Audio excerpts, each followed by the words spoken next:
Hello, English learners. Welcome back to English Pod. My name is Marco. And I'm Erica. And today we have a fun and scary dialogue. That's right. This lesson is full of language you can use to talk about being scared. All right, so we're going to be looking at a scary lesson today, and we have nothing to preview, so let's listen to this dialogue and see why everyone is so scared.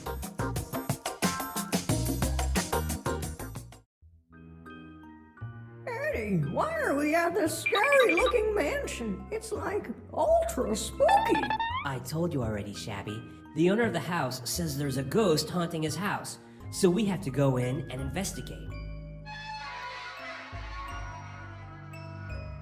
I don't like this. Come on, guys, stop being such cowards. It's a mystery and an adventure. This place gives me the creeps. Seriously, guys, let's get out of here. I'm getting goosebumps just being here. Shabby is a scaredy cat. That laugh came from this room. Let's go and check it out.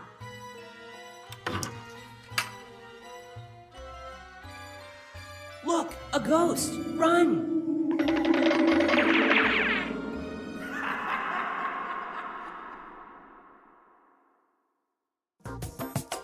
Well, that sounds really scary, but actually it kind of reminds me of another TV show. Very similar to another TV show, but it's different. Okay, but some interesting language that you can use to talk about things that are scary. So why don't we look at that now in Language Takeaway? Language takeaway. So let's start with the very first line of our dialogue. Shabby described the mansion to be ultra spooky. It's ultra spooky. Spooky. So, okay, we've got two interesting words here, ultra and spooky. Now, spooky is scary, right? It's a little bit scary. It maybe makes you feel a little bit uncomfortable, or maybe it makes you feel a little bit scared. Okay, so not very scared. Not super scared. But ultra spooky. So ultra is another way of saying super or very or really spooky. So if it's ultra spooky, then it's Very scary. okay. All right, so our next word. They said that in the house there is a ghost haunting the house. Okay, there is a ghost haunting his house. Okay, so the verb to haunt. Okay, to hunt. So the ghost is coming to the house frequently and not letting them live in peace. When a ghost haunts something, it visits it often and scares it. Exactly. Now, they were all afraid and they didn't want to go in, and so Wilma called everyone cowards. Stop being such cowards. Cowards. So a coward. A coward is a person that's not brave. A person who's scared of everything. Exactly. So they were being cowards. They were afraid. So that's why they didn't want to go in. Well, speaking of being afraid, Shabby said, I'm getting goosebumps. Goosebumps. To get goosebumps. All right, to get goosebumps. Now, goosebumps, it may sound a little bit strange, but it's very easy when you're scared or maybe you're cold. The skin on your arms or on your back, it gets a little bit bumpy. So your skin looks like chicken skin. Exactly, chicken skin. And that's actually how we call it in Spanish, chicken skin. But this is goosebumps, so I guess it's kind of similar. A goose? Yeah, same idea. Goosebumps. All right, and finally, Scruffy said, Shabby is a scaredy cat. A scaredy cat. A scaredy cat. You're a scaredy cat. Well, a scaredy cat is not really a cat, right? No. It's a person who is afraid of everything. Okay. Similar to a coward. But more informal. Much more informal. So somebody is a scaredy cat.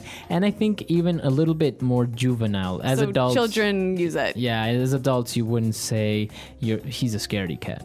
All right, great. So some interesting, scary language. I think we need to hear it one more time, slowed down in the dialogue. Eddie, why are we at this scary-looking mansion? It's like ultra spooky. I told you already, Shabby. The owner of the house says there's a ghost haunting his house, so we have to go in and investigate. I don't like this. Come on, guys, stop being such cowards. It's a mystery and an adventure. This place gives me the creeps. Seriously, guys, let's get out of here. I'm getting goosebumps just being here. Shabby is a scaredy cat. That laugh came from this room. Let's go and check it out. Look, a ghost! Run! Okay, so now that we understand all the vocabulary we saw in language takeaway, why don't we take a look at 2 phrases now in Fluency Builder? Fluency Builder. Well, Shabby said, we're at this scary looking mansion. Scary looking mansion. So a scary looking mansion. Okay, so the mansion looks scary. All right, so a mansion is a big house, right? That looks very scary. Now, this is a really useful and helpful pattern you can use with English. Something looking, so adjective looking. Right, so you can say good looking. And there's lots of examples, so why don't we hear a few more now? Example 1. That guy is making me nervous. He's really creepy looking. Example 2. I saw the craziest looking house today. It was built upside down. Example 3. What a nice looking dog. Can I pet him? All right, great examples, and now we know how we can combine looking with different adjectives. Our next phrase, Shabby said, this place gives me the creeps. All right, gives me the creeps. To give someone the creeps. So if something gives you the creeps, It makes you feel uncomfortable and scared. maybe scared, maybe nervous. Okay, so why don't we give some examples? I could say, hey, Marco, see that guy over there? He keeps looking at me. He's giving me the creeps. Okay, or I can say clowns give me the creeps. Oh, that's right. You're afraid of clowns. I am afraid of clowns. They Okay. give me the creeps. All right. Well, it's a really helpful, useful phrase to use when you're talking about being afraid. Now, why don't we listen to the dialogue one final time? Eddie, why are we at this scary-looking mansion? It's like ultra spooky. I told you already, Shabby. The owner of the house says there's a ghost haunting his house, so we have to go in and investigate. I don't like this. Come on, guys, stop being such cowards. It's a mystery and an adventure.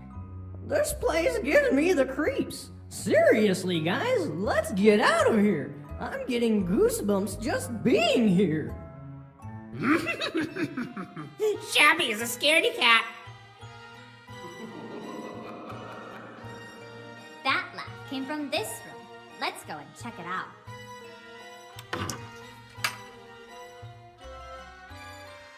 Look, a ghost! Run!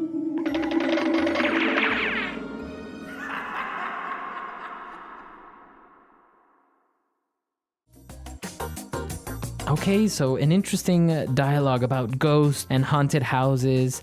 So, what do you think, Erica? Do you believe in ghosts? Have you ever seen a ghost? No, I totally do not believe in ghosts, but I understand that you disagree with me.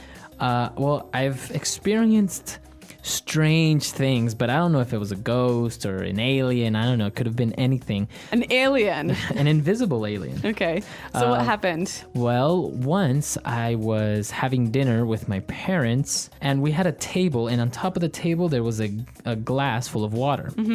And all of a sudden it started to move across the table, and then it started to spin while it moved. So was there an earthquake or something No, happening? No, nothing. We were just, the only thing on the whole table that was moving was that, and we all just kind of stared at the glass moving, and we didn't know what to do.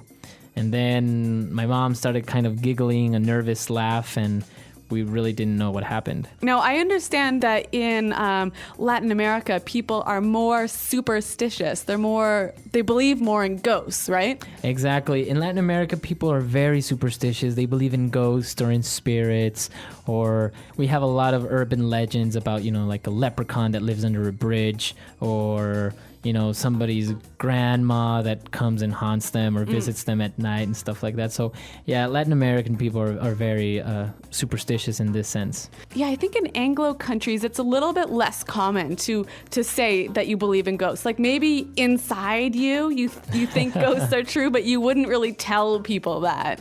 Right. I think the difference would be that you have a different type of superstition. Like people are afraid of black cats. Right. Or the floor or the number 13. Yeah, or opening your umbrella in a house. Exactly. Yeah. So because they consider it to be bad luck, but not because something like a ghost or an alien is going to come out and eat them. So listeners, why don't you tell us what you think about ghosts? Are people superstitious in your country? Do they believe in ghosts?